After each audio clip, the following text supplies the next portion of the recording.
Aku langsung buka-bukaan aja. Ini adalah hasil scalpinganku di bulan kemarin, di bulan Mei. Dari 9 Mei sampai 28 Mei. Kalau kita ke bawah lagi itu nggak bisa dilihat lagi, Pak. Pasti menunya tuh pindah lagi. Jadi ya udah aku ambil dari yang historical terbaru aja gitu. Nah, yang ngomong di depan kamera ini lost streak loh, Pak. Pernah kita lost streak nih, lihat. Lost streak minusnya berapa? 100 juta. Nih, yang bacot depan kamera kalian ini, yang ngomong cara tutorial profit scalping time frame 5 menit, lost streak juga. 100 juta. Gitu. Jadi, it's happen. Mau siapapun. Nah, realita kayak gini yang pengen aku transfer ke teman-teman. Realita-realita market kayak gini. Tapi ada tapinya. Historical performance-ku, lihat, 9 Mei, 1% kita hold. 14 Mei, 500 juta di kantong. 15 Mei, 350 juta di kantong. Begitu kena minus 100 juta, what happened psikologiku? Nothing.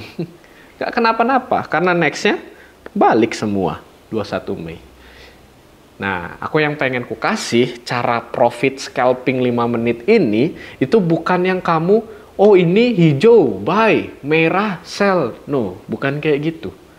Tapi aturannya yang pengen aku kasih. Orang awam, gua kasih HP sekarang, gua kasih market, bisa dia profit. Orang awam asal trading, naik turun, bisa profit. Coba orang awam ini suruh bertahan at least 2 bulan aja di market dengan duit yang dia punya. Mampu nggak? Beda ya, cara profit sama cara bertahan.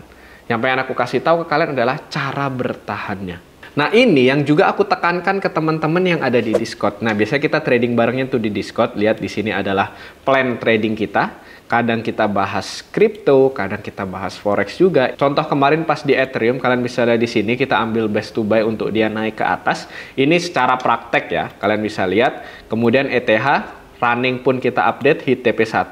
Kemudian langsung kencang banget. Tinggi banget, Pak. Nah, inilah prakteknya. Dan lihat di sini ada hasil tradingan bareng kita nih. Banyak, Pak. Ini kalau aku scroll nih banyak nih. Tuh. Ginilah enaknya ketika teman-teman trading ada yang ngajarin cara benernya, aturannya, bukan asal buy now, sell now. No. Jadi bener-bener kita pakai aturan nih. Ini kita proven. Ini semuanya nih kalau aku scroll ini nggak habis-habis nih. Tuh. Plus ketika kita kelar live itu ada historical performance kayak gini. Tuh, lihat semuanya SL ada, kita bukan yang ngomong nggak ada gagal, ada SL. Ini SL semua nih. Tuh, tapi lihat performanya kok bisa plus 400 pip dan ketika gagal banyak kok lossnya cuma 52. Kumulatifnya plus 360. Kok bisa? Itu kan aturan. Nah, gini. Ini yang bakal aku jelasin. Ya inilah pekerjaan utamaku. Pekerjaan yang memang aku lakukan secara full time. Selayaknya kamu kerja di pekerjaanmu sekarang ini. Pasti nggak langsung jago kan. Butuh adaptasi dulu. Butuh tahu dulu aturan di perusahaanmu tuh gimana. Sampai lu bisa pegang peran penting di kerjaan lu sekarang. Itulah yang aku lakukan selama 5 tahun terakhir. Realitanya kelihatan kan. Nggak selalu profit, Pak. Lost track loh, ini yang ngomong depan kamera lost track. Namanya juga dagang, Pak. Tapi pekerjaan ini yang bisa buat anak bocah 20 tahun bisa dibayar lebih dari 1 miliar per bulan dari market. Pasti bakalan ada yang komentar, lu mah enak modalnya gede. Itulah alasanku bikin video ini. Buat kasih tunjuk modal kecil pun bisa ratusan ribu tuh tetap dapat uang. Lihat tadi yang testimoni tadi, itu modalnya kecil-kecil semua. Setidaknya uang makan tiap hari bisa dibayarin sama market, itu udah bersyukur banget. Nah itulah aku bakalan kasih 4 aturan scalping kripto ke kalian. Gak cuman teori. Tapi kita bakal langsung praktek secara langsung. Di sini aku udah ready ya untuk aplikasi trading crypto yang aku pakai, yaitu aplikasi OKX. Seperti biasa, soalnya memang segmentasi OKX ini untuk orang awam.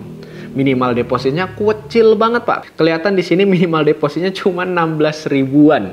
Tapi ya kali lu trading crypto 16 ribu, come on men. Gedein lah alokasinya biar kerasa.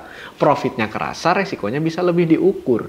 Tapi tetap ya ada kok aplikasi yang bisa modal kecil. Nah, untuk link download OKX sudah aku taruh di deskripsi video. Kalian bisa cek dan registrasi dulu aja. Oke, kita di sini akan coba secara singkat jelasin tentang aplikasi OKX buat teman-teman yang masih awam banget. Di sini kelihatan ada saldoku sekitar 7.345 dolar. Nah, di OKX ini memang segmentasinya orang awam. Kalau kalian baru pertama kali, tentu registrasi seperti biasa udah ku taruh linknya di deskripsi. Kemudian kalian klik yang P2P trading ini.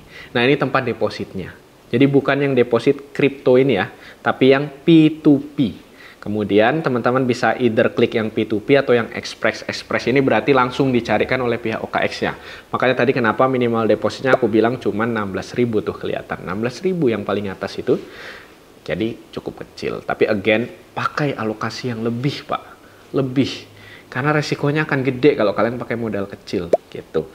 Yang P2P di sini kalian tinggal beli aja, mau beli kripto apa, USDT atau USDC. Kalian bisa sesuaikan aja. Kemudian contoh mau beli, tinggal klik beli aja. Nanti masukin berapa nominalnya yang mau kalian beli dan udah, it's pretty simple. Payment methodnya juga banyak nih kalau kita isi 1 juta ini ya. Payment methodnya tuh banyak tuh, ada OVO, ada GoPay tuh. Ada Permata Bank, ada Bank Jago juga, ada Dana juga. Jadi literally ini semua bisa kalian pakai. Nah, contoh kayak gini. Gitu. Udah. Kalian tinggal langsung deposit aja. Setelah kalian deposit, masuknya ke aset. Aset ini. Nih, jadi ini masuknya ke funding. Trading segini, fundingku segitu. Beda kan? Jadi ini adalah aset spot, investasi sama aset trading. Gitu. Kalau kalian mau trading, kalian tinggal transfer dari aset yang investasi ke aset trading. Jadi investasi biasanya aku masukin either Bitcoin, jadi yang big caps aja, Bitcoin. Kemudian kalau trading ya udah baru aku trading sama teman-teman yang ada di Discord. Gitu. Jadi alokasinya kita atur. Gitu. Oke. Setelah itu teman-teman tinggal masukin, setelah dimasukin, udah kalian tinggal cari market aja yang mau kalian tradingkan. Kalau spot di sini khusus yang investasi, jadi lu nabung aja gitu di Bitcoin aja lah. Nabung terus Bitcoin tiap bulan, oke? Nah, itu spot market. Jadi itu ketika harganya naik kalian akan dapat profit, ketika harganya turun kalian akan kehilangan profit kalian. Gitu. Kalau yang futures ini kalian tinggal analisa, dia naik kita ikut profit, dia turun kita ikut profit. Nah, ini yang bakal aku concernkan ke teman-teman, yaitu cara futures marketnya. Gitu. Nah, oke. Setelah itu, kemudian teman-teman tinggal trading. It's ready. Di sini udah siap. Akun trading udah siap. Sekarang kita lihat market mana yang bagus untuk kita tradingkan. Makanya aku bakal sharingkan 4 aturan yang wajib kalian pahami. Khususnya scalping di time frame 5 menit. Nah, sekaligus nanti aku coba screening kripto yang mana yang bagus untuk kita tradingkan, yang mana yang kurang bagus untuk kita tradingkan. Jadi apa adanya aja, semuanya aku sharingkan ke teman-teman biar nangkep. Oh, ini kurang bagus. Oh, ini bagus. Oke, kita open gitu. Biar nangkep point of view-nya. Oke, kita langsung mulai ke aturannya. Nah, di sini udah ada 4 aturan market scalping time frame 5 menit. Jadi ini scalping yang kita manfaatkan minor zone aja. Dan itu bisa. Dan aku udah lakukan, yang tadi di awal hasilnya seperti itu. Nah, 4 aturan ini wajib kalian pahami. Gak cuman kalian paham aja, tapi wajib kalian catat buat jadi rumus.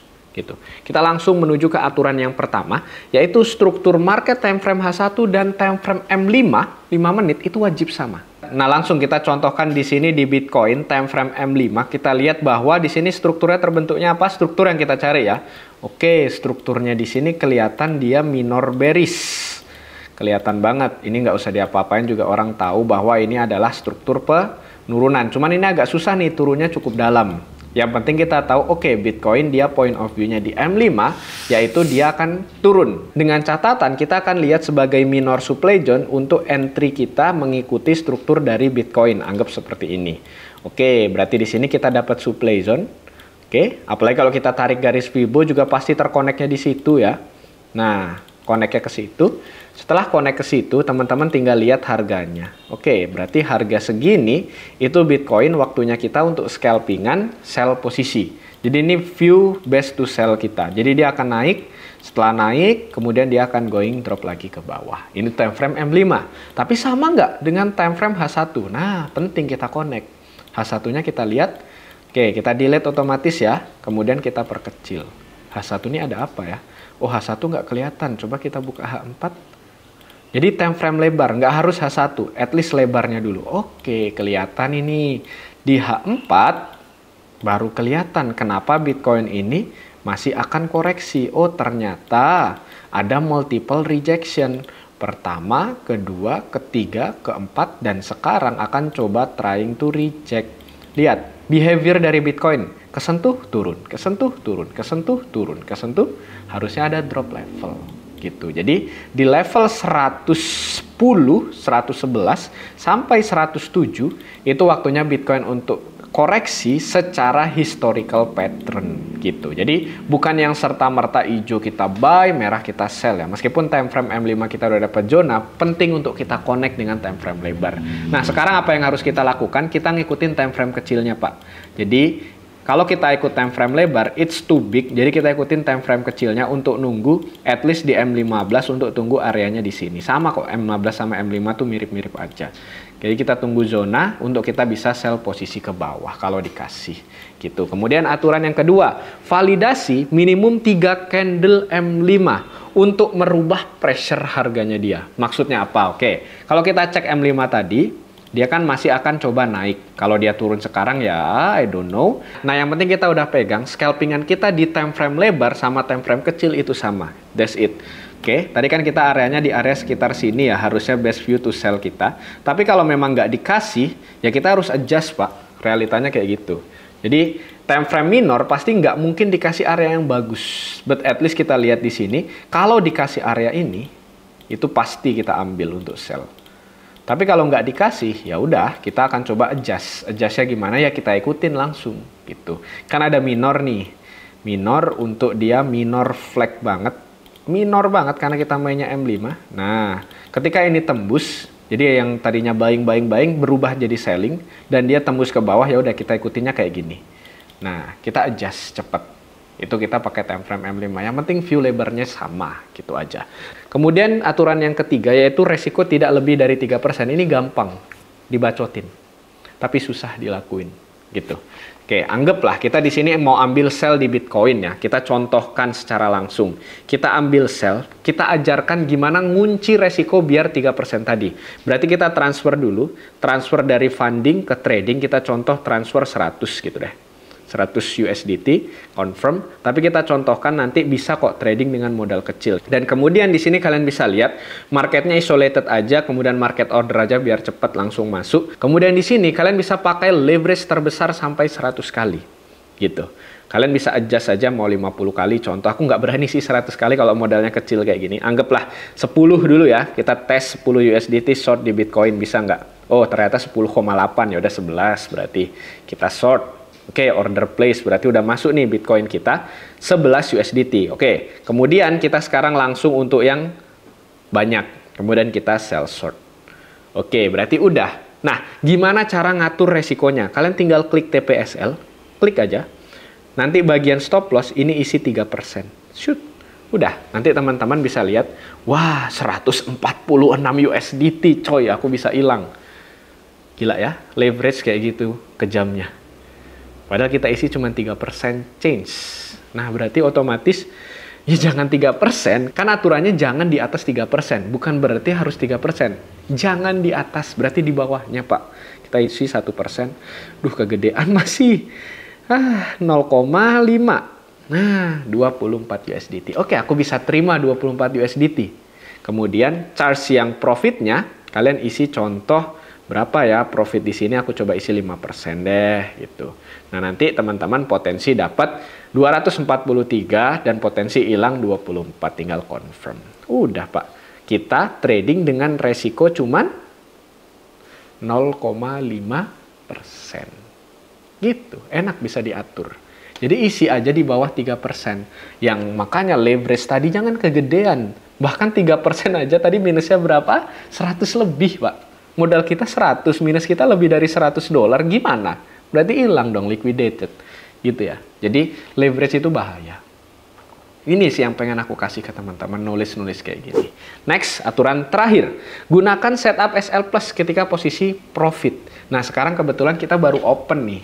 Baru open dan belum bisa praktekan yang keempat ini. Nah, yang keempat ini baru bisa dilakukan ketika memang profitnya tadi sudah berjalan, sudah plus. Kebetulan di sini kita pakainya minor time frame, otomatis kita cukup lama pasti lama gitu. Nanti ketika udah running profit, anggap teman-teman open di sini, kemudian instrumen di area sini, TP yang tadi itu bisa teman-teman adjust. Contoh TPSL ini, teman-teman bisa modify. Nah, bisa adjust ini ke angka plus gitu. Plus berapa persen itu bisa. Bisa banget. Contoh ini kan kebetulan memang belum bisa karena instrumennya ini belum bergerak. Jadi ketika belum bergerak ya belum bisa di-adjust. Jadi bisa adjust plus berapa persen. Ketika close berapa persen itu bisa. Jadi yang minus 0,5 teman-teman bisa plusin ke angka berapapun yang teman-teman mau. Tapi again, itu harus udah floating profit dulu. Jangan sebelum floating profit udah di-adjust ya hilang posisi kalian. Nah, contoh instrumen itu bergerak kayak gini. Nah, berarti SL Plus itu bisa dilakukan langsung biar mengamankan psikologi trading kalian. Contoh di sini, seret langsung kita naikkan. Kita ke BEP dulu. Jadi kita naikkan di atas sedikit dari open posisi kita.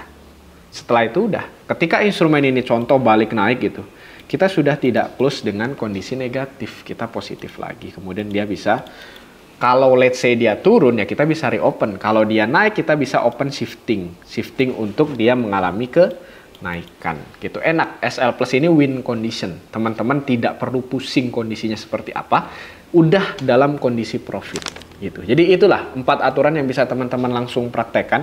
Dan again sekali lagi yang nomor 3 itu yang paling penting, gampang diomongin tapi susah dilakuin.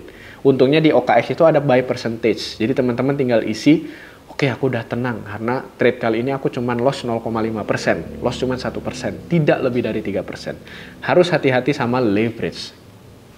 Makin gede leverage, potensi loss lu meskipun buy percentage kecil, itu besar Pak. Tadi kita udah lihat ya, 3% aja bisa liquidation loh.